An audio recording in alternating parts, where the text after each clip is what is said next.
Le rencontre au Stade de France. Nous avons la zone mixte. D'accord, qu'est-ce que c'est? Alors la zone mixte, comme son nom l'indique, c'est le seul endroit du stade où vont se croiser deux populations dont tout est fait pour qu'elles s'évitent. D'accord. Les journalistes d'un côté et les acteurs, les joueurs de l'autre. D'accord. Voilà. Donc là, ça ne ressemble pas vraiment à ce que c'est. Donc c'est une obligation de toutes les grandes compétitions et même dans la poule de qualification dans laquelle on est engagé aujourd'hui.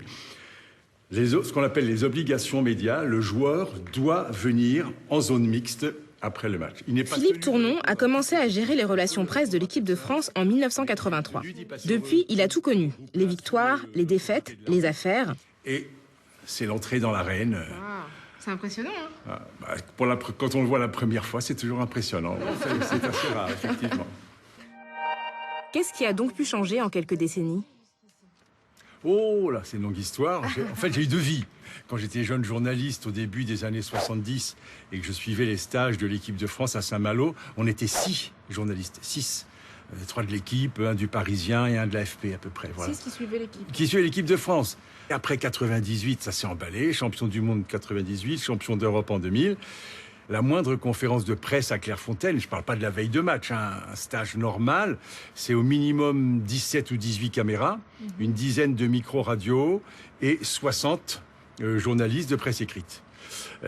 Donc c'est vrai qu'une distance s'est créée, c'est beaucoup plus cadré, on est à une tribune, on donne la parole à un tel, au bout de 20 minutes c'est terminé, messieurs merci. Un peu sollicité, c'est vous qui le dites, hein. Le match n'a pas encore débuté, donc... Le joueur a le sentiment d'être toujours sous pression, d'être toujours sur le regard des médias. Il est toujours jugé. On parle de sa vie privée alors qu'on ne devrait pas en parler, que ça n'a rien à voir dans le débat. Donc le joueur est réticent.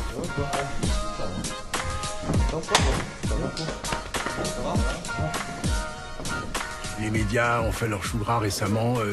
Karim Benzema, flashé à 210 km/h sur une route près de Madrid. Patrice Evra qui serait sorti en boîte de nuit, etc., etc. À toutes les époques, il y a eu des joueurs qui ont fait des bêtises. À toutes les époques, il y a des joueurs qui ont eu des soirées de détente avant un rassemblement ou après un match. Ils sont sortis en boîte. Mais ça ne se savait pas. C'était pas dans les journaux. On voudrait qu'il soit le dernier dépositaire de toutes les vertus d'une société qui a largué au fil des décennies beaucoup de repères.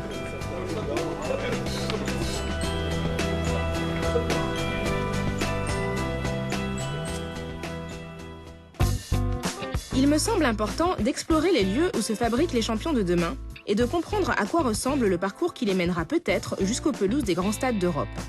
Ces jeunes footballeurs, les futurs internationaux et les autres, qui sont-ils? Bonjour. Bonjour. Rokhaya. Enchanté.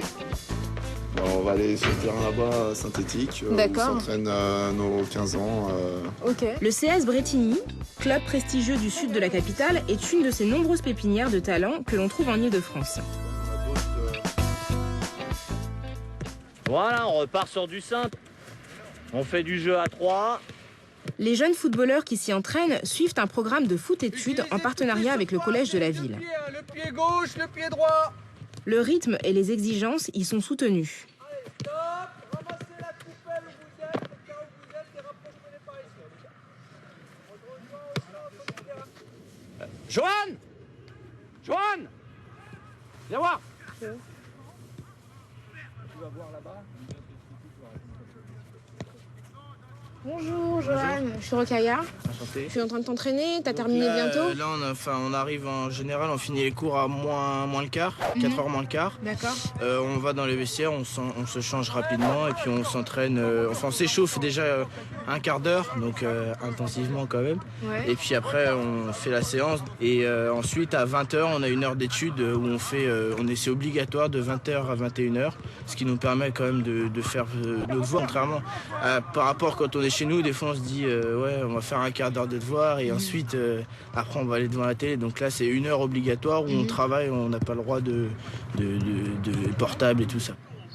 De quoi tu rêves en fait? Tu rêves de faire une carrière dans le foot? Bah oui, cette année j'espère signer dans un club pro. D'accord. Là j'ai été sélectionné en équipe d'Île-de-France, donc ce qui est une bonne chose. J'ai disputé la Coupe nationale il n'y a pas longtemps. Et donc là cette année j'espère accrocher un club pro pour pouvoir ensuite intégrer un centre de formation. Sinon je continuerai à essayer de progresser à Bretigny, quoi. Et t'as quel âge, toi? 14 ans, presque 15 au mois de mai. Et t'es en quelle classe? 3e.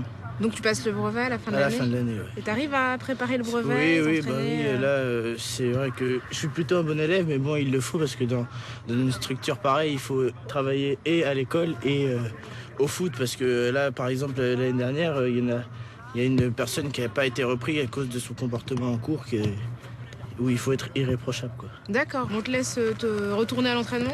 Ouais. À bientôt, Joël. Merci. Au revoir. Même s'ils restent prudents dans leurs déclarations, il est facile de comprendre ce qu'espèrent tous ces jeunes. Devenir eux aussi footballeurs. Accélère. Ces dernières années, les responsables des sections foot-études font en sorte qu'ils ne sacrifient pas tout à la poursuite de leurs rêves et mettent un point d'honneur à ce qu'ils maintiennent leurs ambitions scolaires au plus haut. Jason, regardez l'espace derrière Willem. Vous n'avez pas la crainte que les jeunes qui sont avec vous se désintéressent de leur scolarité? Ah ben ils n'ont pas le choix, s'ils se désintéressent, ils restent pas dans la structure. D'accord. Donc nous... Moi, c'est clair. Bah oui, c'est clair. Nous, notre priorité, c'est simple, c'est les bulletins, c'est la réussite scolaire. On ne fait que ça. Ils ont entre 11 et 14-15 ans ici. Jamais je me suis permis de dire, toi tu seras pro, c'est sûr, ou toi tu ne le seras pas. Par contre, sans les dissuader, c'est essayer, et là on a besoin de l'aide des familles pour nous aider à leur faire comprendre que c'est loin d'être gagné. Sur les milliers de jeunes qui espèrent un jour devenir joueurs professionnels en s'engageant dès 11 ans dans les nombreuses filières foot-études, seuls 1800 sont recrutés pour entrer à 15 ans dans les centres de formation. À la suite de cette première sélection intervient une seconde 3 ans plus tard. Après la formation par les clubs, ils seront seulement 80 à signer pro. Le salaire moyen d'un joueur de Ligue 1 est passé de 15 000 € avant 98 à 45 000 aujourd'hui. Comment ça s'organise? Puisque c'est vrai qu'ils ont une grosse, enfin pas une pression, mais en tout cas, c'est le moment où ils peuvent rêver d'une carrière importante et en même temps il y a des enjeux scolaires forts. Dès 11 ans, les joueurs, si vous leur demandez, les élèves n'ont qu'une envie, c'est d'être pro. Ils n'ont que ça. Oui. Donc c'est à nous de les recadrer et leur montrer par des statistiques que c'est pratiquement impossible qu'ils soient pro. C'est malheureux à dire, donc il faut qu'on les prépare à ça, à cet échec-là. Rentrer dans un club pro, c'est pas difficile. Ici, il y en a beaucoup qui vont le faire. Mais signer réellement un contrat professionnel, très peu d'élus. Déjà, s'ils font 6e de la 3e, c'est magnifique. Ensuite, il y a la barrière du passage en seconde, qui est quand même présente sur le plan scolaire. Et puis, on a certains, puisque les recruteurs maintenant viennent les chercher de plus en plus tôt, ils n'ont même pas le temps de finir leur collège, ils partent en club.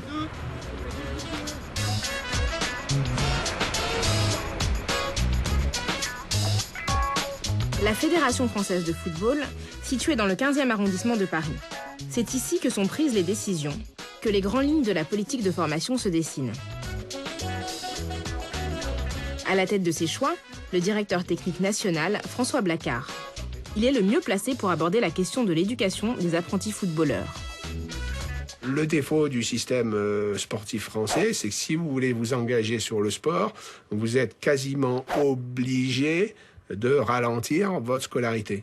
Si vous voulez, on s'est toujours battu pour permettre aux jeunes dans les structures de formation de poursuivre le double projet le plus longtemps possible. Est-ce que vous pensez justement que ces formations, ces clubs, ces centres de formation laissent de la place à l'éducation scolaire? Laissent suffisamment de place en tout cas? Aujourd'hui, le système sportif français est victime aussi de l'inadaptation du système scolaire à des carrières de haut niveau. Alors, je vous prends un exemple très simple. Aujourd'hui, les petits rats de l'opéra, on ne sait pas pourquoi, eux, bénéficient d'aménagements de scolarité fantastiques. Et pourquoi le sportif de haut niveau, il n'y aurait pas le droit? Aujourd'hui, le sportif de haut niveau en scolarité ne bénéficie pas d'aménagement et de reconnaissance, si vous voulez, pour avoir un cursus scolaire adapté. Les jeunes, à un moment donné, pour peu qu'ils soient très sollicités sportivement, ça veut dire qu'ils aillent très vite vers les pros, qu'ils aillent en plus vers les sélections nationales, c'est-à-dire les meilleurs. Donc les meilleurs, à un moment donné, ils ont du mal à assumer un cursus scolaire qui est trop chargé. Donc nous, on y travaille, on travaille notamment sur l'idée d'un bac aménagé pour les sportifs de haut niveau. Aujourd'hui, ça n'existe pas. Ça n'existe pas. Donc on a aussi des lacunes qui sont des lacunes institutionnelles, qui ne sont pas les lacunes du football. Le rugby vit la même chose que nous. Tous les sports professionnels vivent la même chose que nous, en fait. On peut parler la même chose au tennis, on peut parler la même chose dans tous les sports pro. Ouais, c'est tout.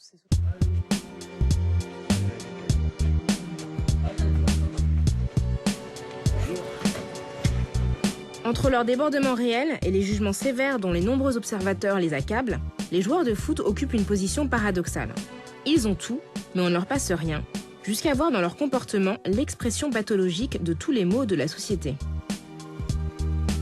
Malgré cela, ils sont toujours nombreux à espérer un jour briller en équipe de France. Pour y parvenir, ils doivent sacrifier beaucoup, mais ont bien plus de chances de rester sur le carreau que de devenir millionnaires. Le foot professionnel est un objet de désir, mais c'est aussi un récif sur lequel beaucoup échouent, souvent dépourvus de toute alternative. Au stade Salif Keita de Cergy-Pontoise, je rencontre Bernard Lama, le mythique gardien de but de l'équipe de France des années 90. Bienvenue. Si j'avais eu des terrains comme ça à l'époque, ça aurait été encore meilleur. Avant d'arriver à tout ça, tu as eu la carrière qu'on connaît. Est-ce que tu pourrais me parler de ton parcours ? Si personnellement j'ai réussi une telle carrière, c'est parce que j'avais reçu une bonne éducation. On m'avait donné les éléments qu'il fallait pour, premièrement, réussir sportivement, mais réussir autour aussi, quoi. Et je pense que le gros problème de nos internationaux actuels, c'est leur éducation, qu'ils n'ont pas eue. Ils ont reçu jusqu'à l'âge de 13 ans une certaine éducation dans leur contexte familial. Et puis à l'âge de 13 ans, ils sont partis en centre de préformation, puis en centre de formation. Et dans un centre de formation, ce qu'on apprend, c'est le football, point barre. Et c'est un peu le reproche que moi je fais à la formation ici en France, c'est qu'on pense beaucoup aux pieds, aux jambes, mais on ne pense pas à la tête. Et aller à l'école n'est pas forcément c'est pas l'objectif d'un club professionnel, c'est de former un footballeur. Et je crois qu'on peut pas former un footballeur si on forme pas un homme, quoi. Et dans le football, on ne met pas forcément l'homme en avant, on va mettre le joueur en avant, quoi. Et donc, faut pas s'étonner après derrière des comportements et de ce qui se passe. Sans rien attendre, ni de la fédération ni des clubs, Bernard Lama a choisi de prendre les choses en main. Sa carrière terminée, il fonde l'association Diambars au Sénégal. Diambars ouvre des centres dans plusieurs pays d'Afrique en utilisant la force d'attraction du foot pour faire venir des jeunes et leur donner des armes pour réussir. Fort de cette expérience en Afrique, Diambars développe en ce moment des projets en France. Tout début des années 2000, on a commencé à travailler sur cette idée-là, de créer une structure qui serait une structure de haut niveau, qui permettrait aux jeunes de se former, mais qui permettrait surtout aux jeunes d'avoir une deuxième chance. Autrement dit... En cas d'échec voilà, quoi. Parce qu'il y a beaucoup de jeunes qui rêvent de devenir des sportifs, des footballeurs de haut niveau, mais il y a très peu d'élus. Oui. Et notre objectif premier, c'est de se servir du football pour éduquer les garçons, de pouvoir intégrer dans leurs rêves la réalité. Et ça, ils l'acceptent, cette réalité ? Qu'ils se rendent compte qu'ils ont vraiment besoin de ça, parce que ces jeunes-là ont énormément d'idées, énormément de potentiel, mais qui ne savent pas exploiter, qui ne savent pas exprimer. Donc nous, notre objectif, c'est vraiment de leur permettre, de leur donner des outils pour s'exprimer et trouver leur chemin, trouver leur voie, quoi. Donc ça vient directement de ce que l'on a fait, notamment au Sénégal, avec nos jeunes qui étaient en grosse difficulté scolaire, voire déscolarisés. Et on a commencé comme ça à travailler ici en France. Ceux qui sont dans les centres de formation, ils sont suivis pendant 5 ans. C'est comme ça qu'on a rencontré Aristote, qui a participé au projet Stade Sup, qui a eu lieu au Stade de France et qui est le mieux à même de pouvoir en parler, quoi.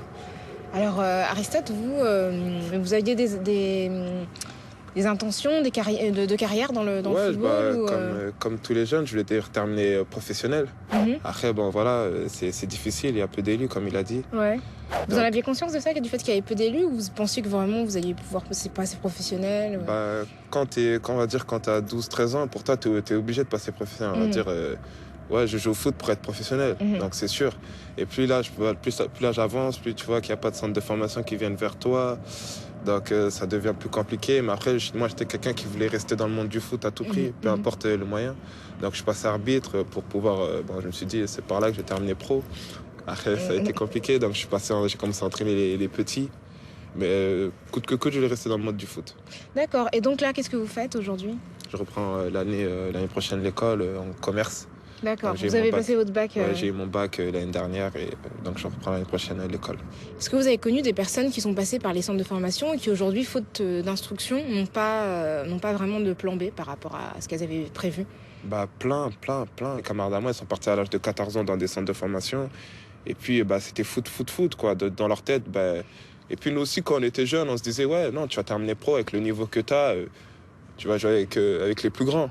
Et donc, ils arrivent aussi, ils y croient, ils ne pensent qu'au foot parce qu'ils disent que l'école, au final, ça va leur servir à rien. Et puis au final, ça peut être une blessure ou ça peut être, tu avais un talent et finalement, il est parti, l'étoile que tu avais sur toi, elle est partie. Et ils se retrouvent avec rien, ils se retrouvent à la porte du jour au lendemain et ils ne savent plus quoi faire.